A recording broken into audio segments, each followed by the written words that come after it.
Olá pessoal, professor Raimundo de Albuquerque na área. Tranquilo? Bom, como prometido, começamos aí nossas primeiras análises, percorrendo inclusive um julgado bastante interessante, fazendo meus estudos aí na questão jurisprudencial.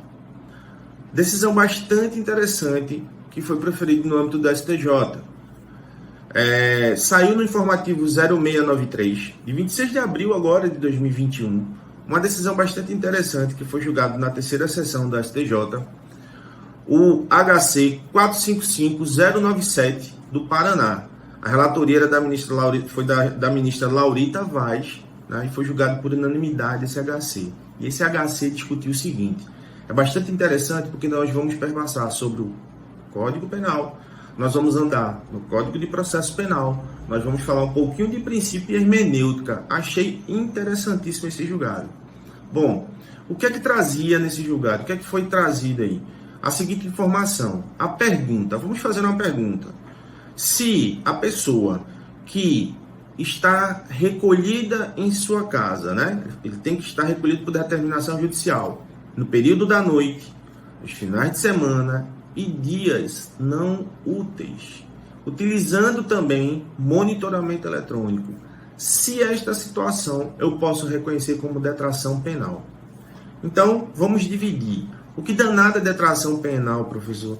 A detração, moçada, que está previsto no artigo 42 do Código Penal, em breves palavras, ele diz o seguinte: que eu vou abater do tempo da minha condenação o tempo da minha prisão provisória. E aí eu estou falando da prisão preventiva, estou falando, por exemplo, da prisão temporária. Então eu vou abater da minha condenação o período da minha prisão provisória, bem como o período de internação, caso tenha acontecido, né? Se houve uma questão de superveniência de doença mental e eu fiquei ali internado. Enfim, esse período seria abatido da minha condenação. Vou dar um exemplo. Imaginem que eu fiquei 2 anos preso preventivamente. Minha condenação foi de 4 anos. Então, na minha condenação, o início da minha condenação será só de 2 anos, porque 2 eu já fiquei preso. Entenderam? Pois bem, só que aqui o questionamento é: se a pessoa, utilizando o monitoramento eletrônico, que tem que se recolher no período da noite, nos fins de semana e dias não úteis, se isso poderia contar como detração penal. Então vamos aí. Temos a informação do Código Penal e o que seria, onde se enquadraria a questão da utilização do monitoramento eletrônico e de recolhimento ao lar, final de semana, dias não úteis e finais de semana. Nós tratamos isso como medidas cautelares diversas da prisão. É uma medida de proteção do processo que o juiz aplica àquela pessoa como forma de não mandar ela para o cárcere. Ele vai dizer: olha, Feliz, é o seguinte, tu vai ficar final de semana, dias não úteis e finais de semana, e se recolher à noite, né?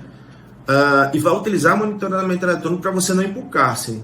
É isso, certo? Então temos aí a primeira informação, que é a detração penal. Vimos onde ele está previsto no Código Penal, no seu artigo 42, e a questão do monitoramento eletrônico e o recolhimento da pessoa está previsto no Código de Processo Penal como medidas cautelares diversas da prisão. E voltamos à pergunta, já que temos essas informações iniciais. Se utiliza como detração? Foi bastante feliz o STJ quando traz a informação do seguinte, e aí eu vou trazer em questionamento.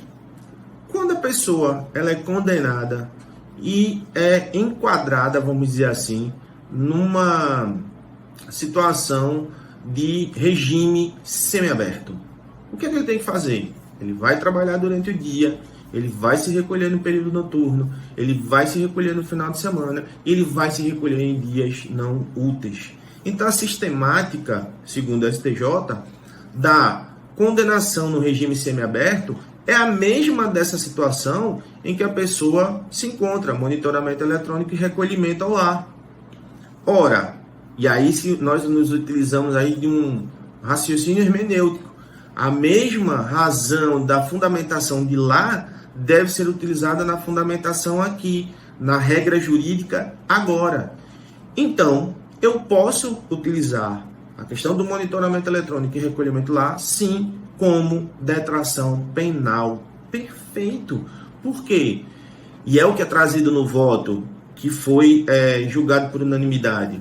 A partir do momento em que eu crio um óbice ao não reconhecimento dessa sistemática como a detração penal, eu estou causando uma condenação excessiva dessa pessoa, certo? E aí, a partir do momento em que eu trago ou aplico essa condenação excessiva, eu estou indo de encontro ao princípio da humanidade.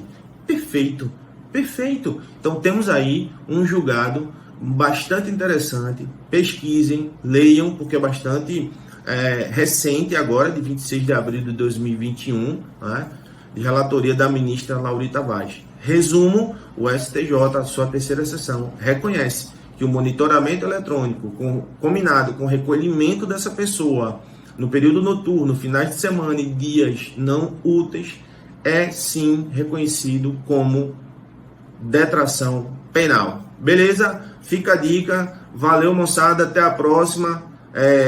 Tragam aí os seus comentários, façam suas perguntas. Estou aí à disposição e vamos aí crescer. Eu gostei bastante desse julgado, porque a gente andou aí no direito penal, no processo penal, princípio, né? Princípios aí que é bastante forte, e tratamos aí um pouquinho da hermenêutica. Pessoas, até mais, forte abraço, logo logo a gente se encontra novamente.